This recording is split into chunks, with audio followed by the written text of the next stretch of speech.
Mother. Felicia? Well, what are you doing in here? Thinking. What are you gonna do, read a book? Well, it's either that or taking a sleeping pill, and I'd rather not do that. Are you having trouble sleeping? Just a little. Any particular reason? Not really. If it were your father standing here, you'd tell him the reason, wouldn't you? What is that supposed to mean? It's just an observation. Ridge is closer to you, and I'm closer to Dad. That's true. And I'm certainly not trying to make you feel defensive in any way. Do you know what I would appreciate? Your support in what's going on. My support? Yes, in what I'm trying to work through with your father. What exactly are you trying to work through with Dad?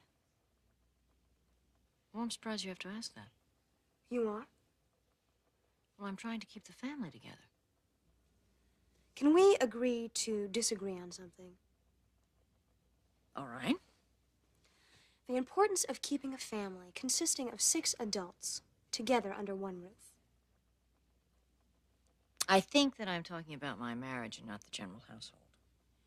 Okay, then why didn't you say that? What's your point? The point is, Mother, is that you will use any argument that comes to mind, relevant or not, to get what you're after. I mean, you're sitting here talking to me about a family when you're really trying to talk about a marriage. That's a point well taken. We'll set aside the family.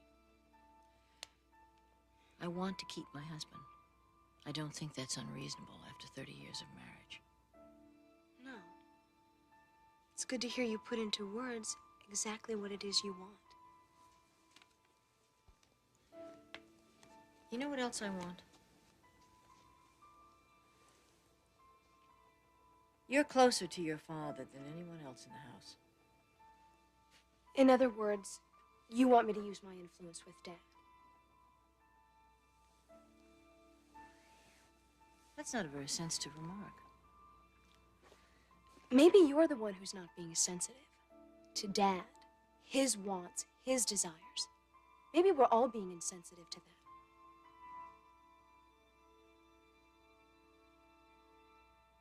You know where she is. I'm almost certain of that.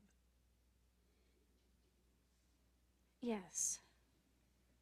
I know where Brooke is. Then tell me. I promised her I wouldn't. You promised her you wouldn't tell me where she is? Not just you, Thorne. Anyone. Why, Donna? Why is she hiding? She isn't hiding. She's hurting. She's hurting. How did you think she would react when she heard about your father's decision?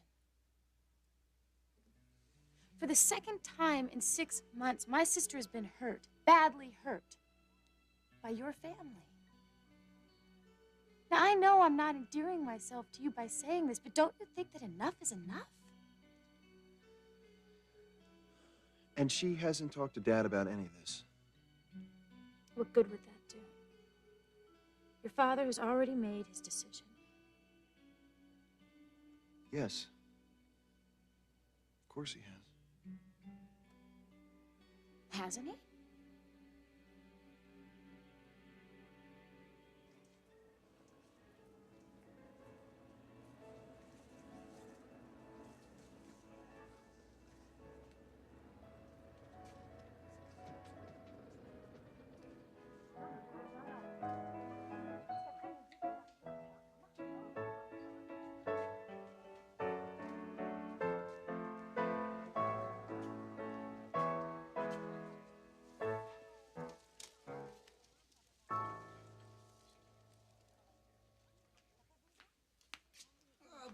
Je suis content de vous voir.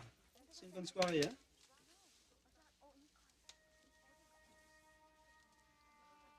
André?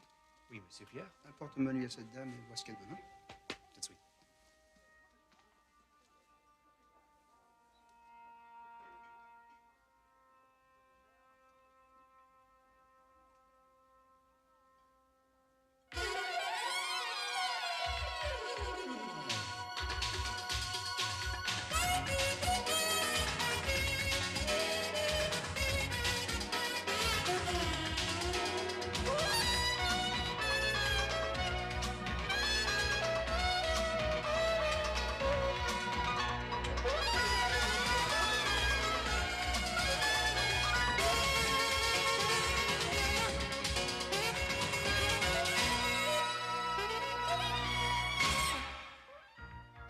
the bold and the beautiful.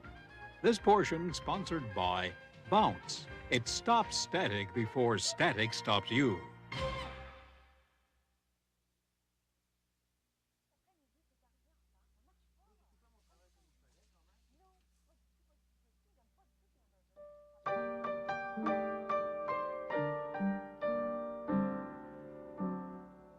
For ages and ages, the poets and sages of love, wondrous love, always sing. But ask any lover, and you'll soon discover the heartaches that romance can bring. What good is the scheming, the planning, the dreaming that comes with each new love affair? The love that you cherish so often may perish and leave you with castles in air.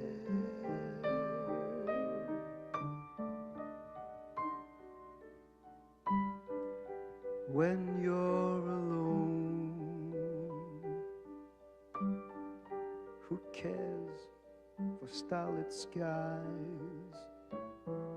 When you're alone, the magic moonlight dies. At break of dawn, there is no sunrise. When your lover has gone,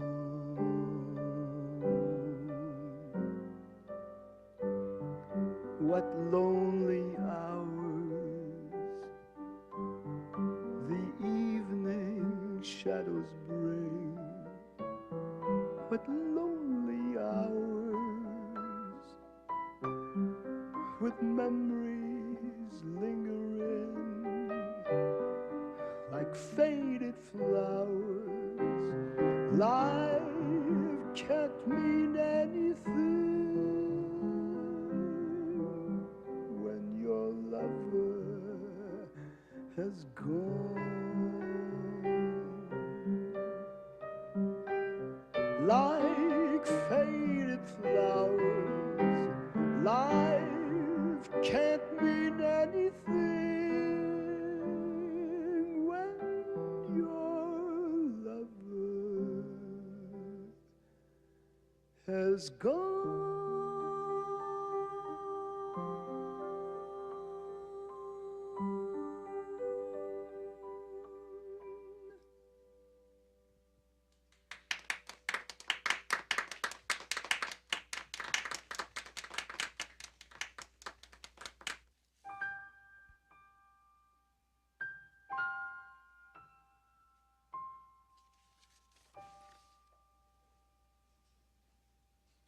That must be a fascinating book. Yeah.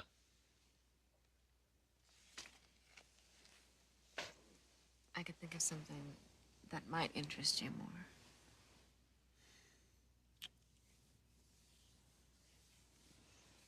Is this something that I can help you with? Oh, I wish you could. Well, try me. I don't think you want to know about this one. Why? Because it involves Brooke. What about Brooke? She took a leave of absence from her work. Why? I don't know. My guess is she left town.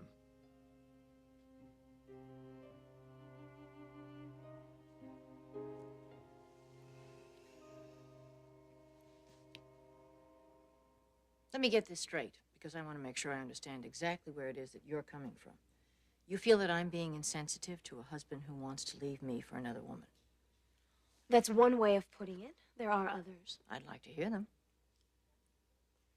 You can't force something that isn't there. And obviously it isn't any longer for Dad. Another sensitive remark. You know, Felicia, for someone who likes to think she's as worldly and sophisticated as you do, you handle people, particularly your mother, with all the finesse of a mud wrestler. I think you've missed your calling.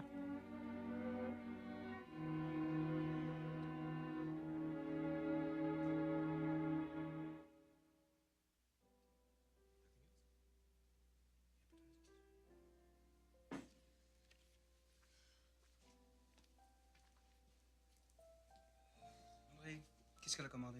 Un thé, c'est tout. Un thé seulement?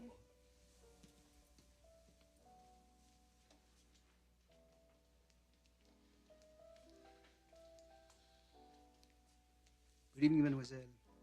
My name is Pierre Jourdan, and I'm the proprietor of this cafe. Hello. We have an excellent cassoulet toulousain tonight. No, thank you. I'm just gonna have some tea. So I am told. Do you mind if I join you for a moment? Well, I'm afraid that I'm not very good company tonight. Well, I won't be staying long. Anyways, you can see I am much too busy to be socializing.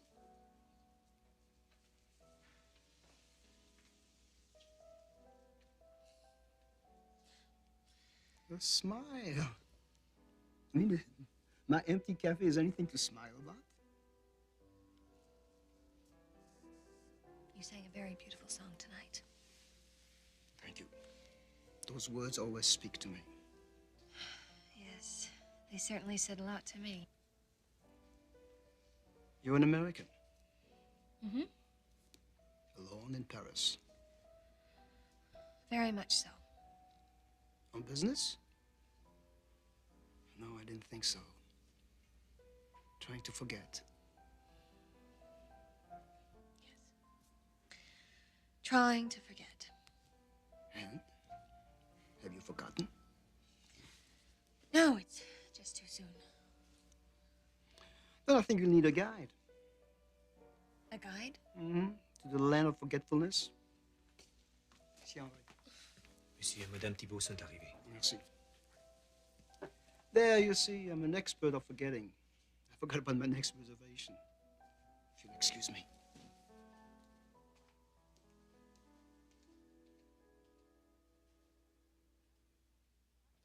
Mother, I am not trying to be insensitive. You're not? You mean this comes naturally? Go ahead, be sarcastic. I'm sure it's one of the things Dad loves most about you. You don't have any understanding or knowledge about my marriage to your father because you haven't been around long enough. Well, I know he's not happy, and frankly, neither are you. No, he's not happy, and I'm not happy because we're going through an emotional crisis. This marriage is not over by a long shot. So you're going to fight him? No, I'm going to fight for him. Your father has given me a second chance because he knows, as I do, and you don't, that there is nothing more satisfying or gratifying or worth fighting for than a marriage that has lasted as long as ours. You struggle with it, you work at it every day, but when it's right, when it's really right, there's nothing more fulfilling in life. You don't know that because you're so young. But someday you will.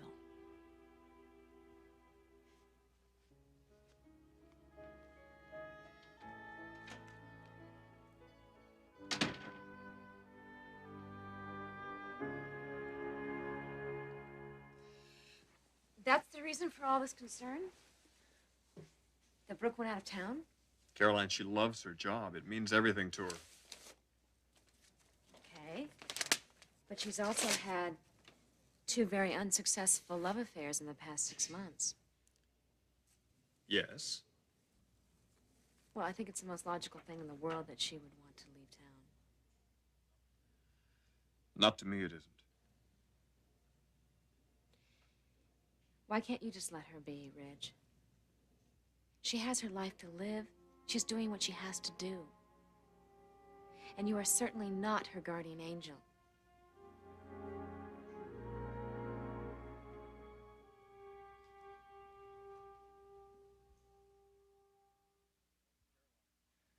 Caroline, I am not Brooke's guardian angel. I am her friend. And friends have to respect each other's decisions. Brooke is an adult. Are you trying to make it seem like I'm being unreasonable here? I mean, that's what it feels like to me. You are overreacting. I don't think so. What possible justification can you have for worrying about Brooke? Do you have any reason to believe that she's in trouble? I don't know what her situation is. Well, I'll tell you what her situation is. Obviously, this recent breakup with whomever it was that she was involved with has just been the final straw. Now she's taking a long vacation. A vacation I can understand. But she wouldn't take a leave of absence from her job because of that. Look, I won't deny there's a bit of guilt involved here. I feel partially responsible for the way things have gone bad for Brooke. I'm the one who started it when I left her. Okay, sometimes life is rough. I did what I wanted to do. I did what I needed to do. She just got caught in the middle. But I don't think that means that I have to turn my back on her if I think she needs help. You're missing my point. Ridge, there's nothing that you can do for her. In fact, you might be hurting her more by interfering.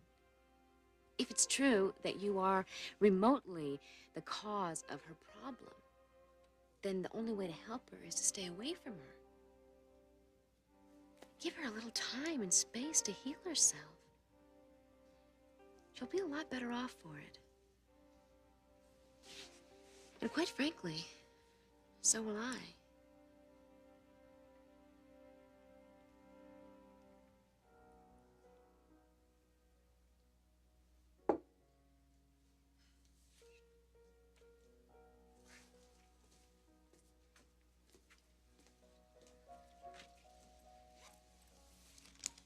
Please allow me.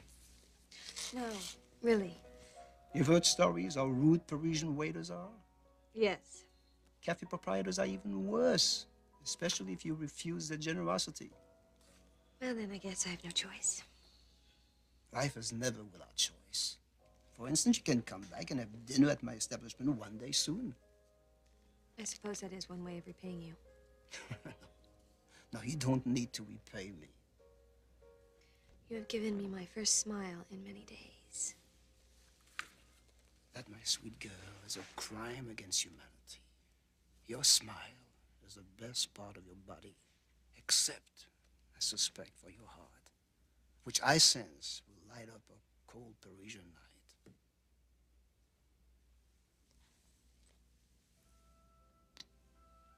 It was a real pleasure meeting you. À bientôt, j'espère.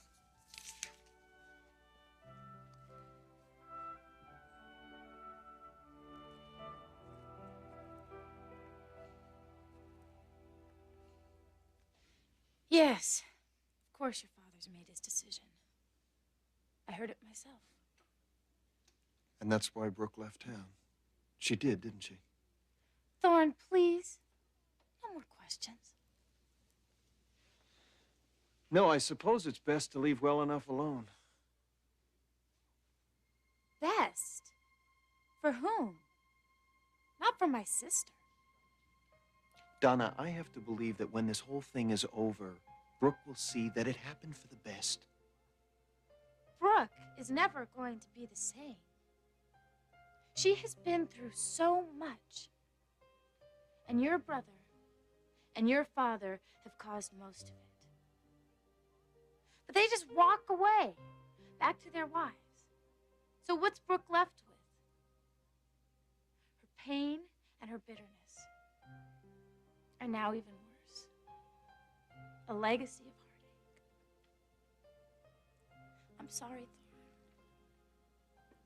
Thorne. I know I'll probably never see you again after tonight. But I have to say these things. Your family has hurt my family so badly. So badly.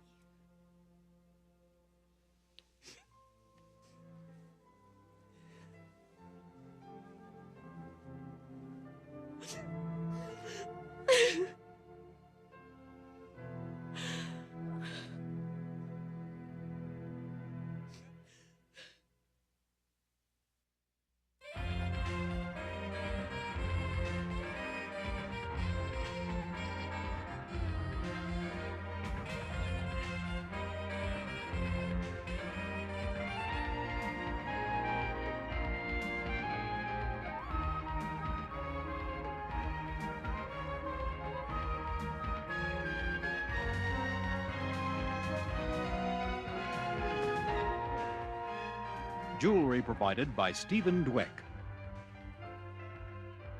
Join us again for the bold and the beautiful.